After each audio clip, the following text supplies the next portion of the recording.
Dzina la Atate ndi la Mwana ndi la Mzimu Woyera. Amen. Ambuye tsekulani milomo yanga, ndipo ndidzatamanda dzina lanu. Ulemu ukhale kwa Atate ndi kwa Mwana ndi kwa Mzimu Woyera, monga panali poyamba tsopano ndi masiku onse, ndi pa nthawi zosatha. Amen. Onani masiku akubwera, akutero Ambuye Mulungu wathu, pamene tidzapange pangano chatsopano ndi nyumba ya Israeli. Tipatseni ife Ambuye mtima watsopano, lenganinso mwa ife mzimu wanu watsopano. Mkati mwa iwo ndidzadzalamo lamulo langa, ndidzalemba lamuloli m'mitima mwawo. Tipatseni ife Ambuye mtima watsopano, lenganinso mwa ife mzimu wanu watsopano. Ndidzakhala Mulungu wawo, ndipo iwo adzakhala anthu anga.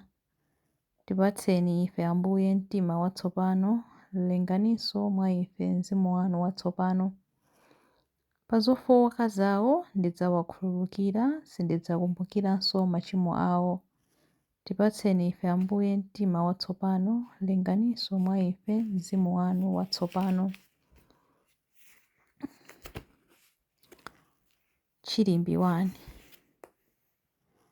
Ngodala anthu amene amakhala m'nyumba mwanu Ambuye.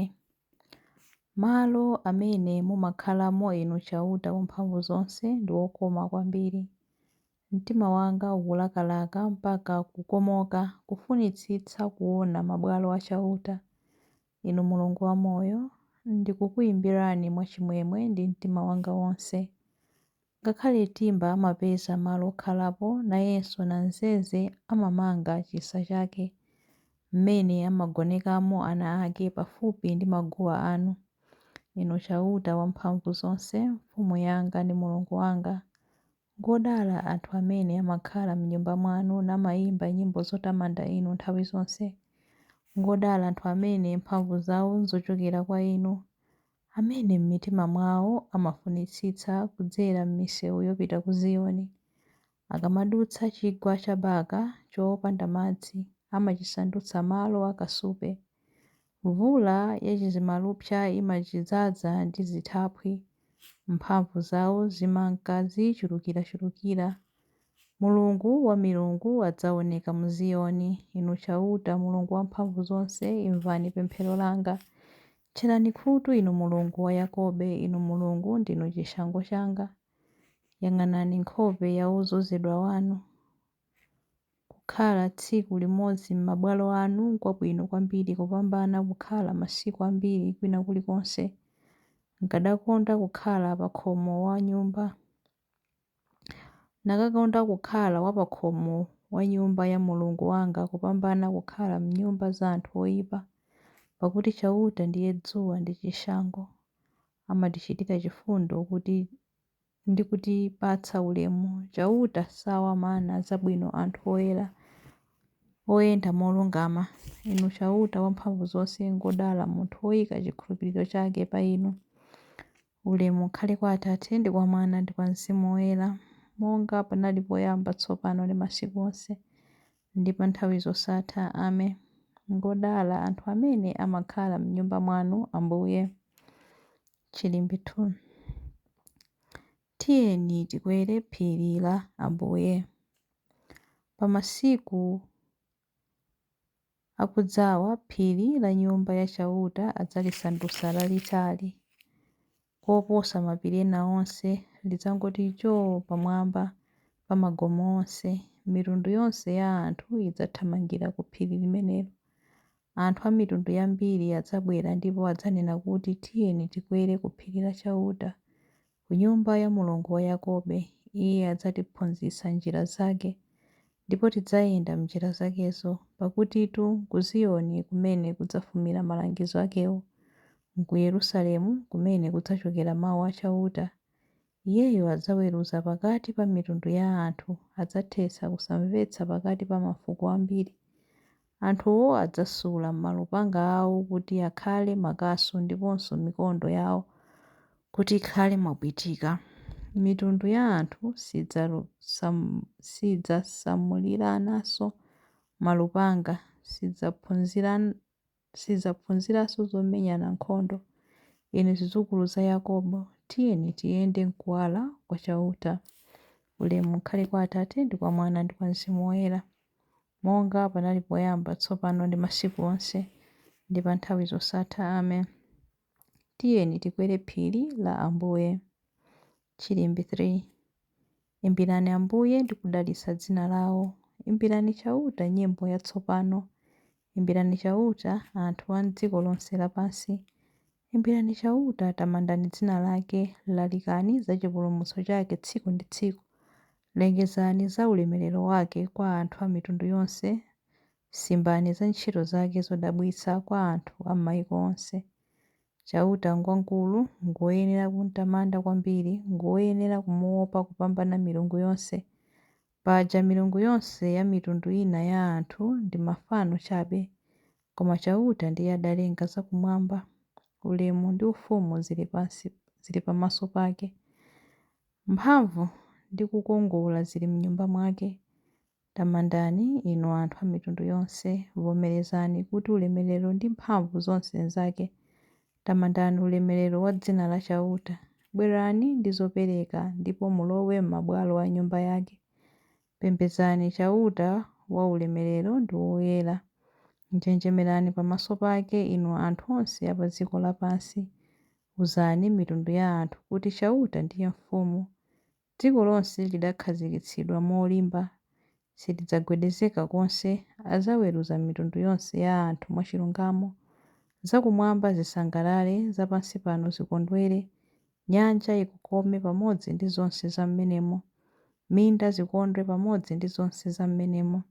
Mitengo ya m'nkhalango idzayimba mokondwa pamaso pa chauta, pamene zabwera kudzalamulira dziko lapansi. Adzalamulira dziko lonse mwachilungamo, adzalamulira anthu a mitundu yonse moona. Ulemu ukhale kwa Atate ndi kwa Mwana ndi kwa Mzimu Woyera, monga panali poyamba, tsopano ndi masiku onse ndi pa nthawi zosatha. Amen.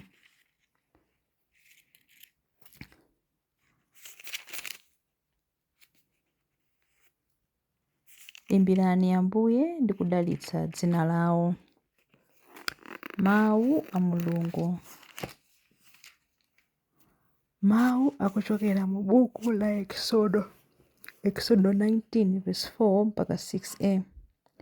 Muja ndidakunyamulani monga mmene mphungu imanyamulira ana ake pa mapiko ake, ndipo ndidakufikitsani kwa ine. Tsono mukamandimvera ndi kusunga pangano langa, mudzakhala anthu anga pakati pa makamu onse, pakuti dziko lonse lapansi ndi langa, ndipo inu mudzakhala anthu onditumikira ine ngati ansembe, ndiponso ngati mtundu woyera. Mawu a Ambuye. Tithokoze Mulungu. Chiyankho. Mulungu mwini adzandipulumutsa ku msampha wa mlenje. Mulungu mwini adzandipulumutsa ku msampha wa mlenje. Kwa iwo amene angathe kunditchera ndi mawu awo onyenga, ndi ku msampha wa mlenje. Ulemu ukhale kwa Atate ndi kwa Mwana ndi kwa Mzimu Woyera. Mulungu mwini adzandipulumutsa ku msampha wa mlenje. Chilimbi cha nyimbo ya Zakariya. Ndithu ndikunenetsa kuti palibe mneneri amene amalandiridwa bwino kumudzi kwawo. Adalitsike Ambuye Mulungu wa Israeli. Wadzayendera anthu ake ndi kuwawombola.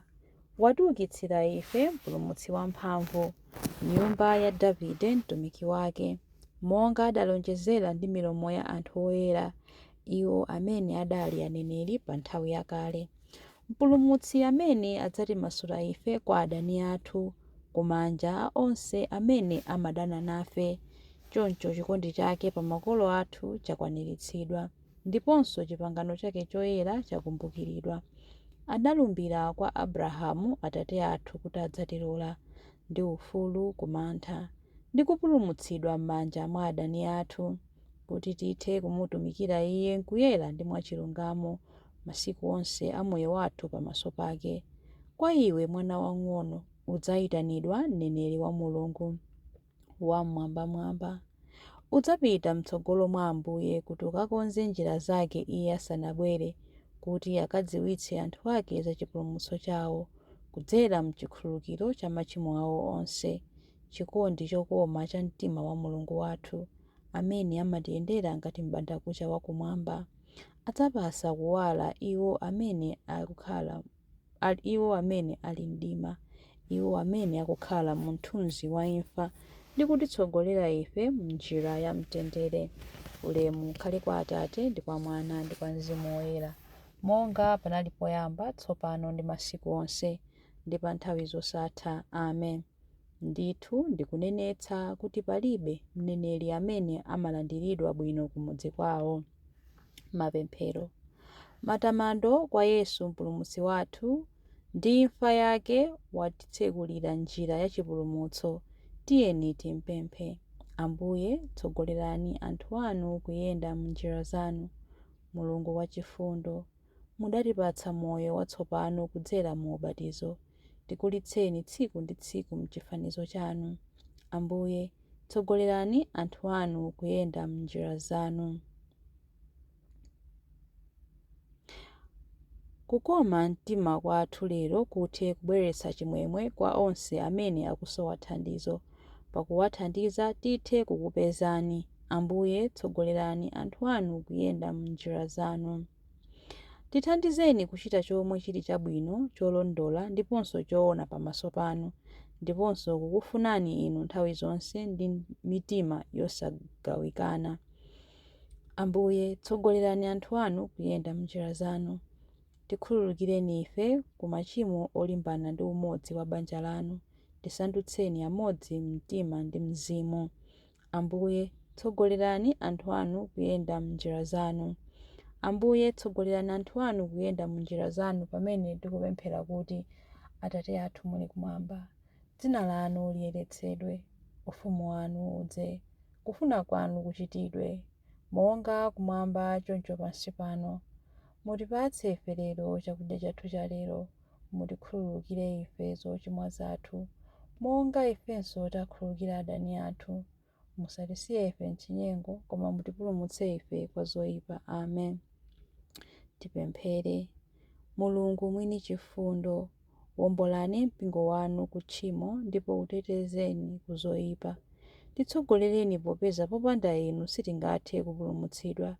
Tikupempha izi kudzera mwa Ambuye athu Yesu Khristu mwana wanu, amene ali ndi moyo ndi ufumu limodzi nanu ndi Mzimu Woyera, Mulungu pa nthawi zosatha.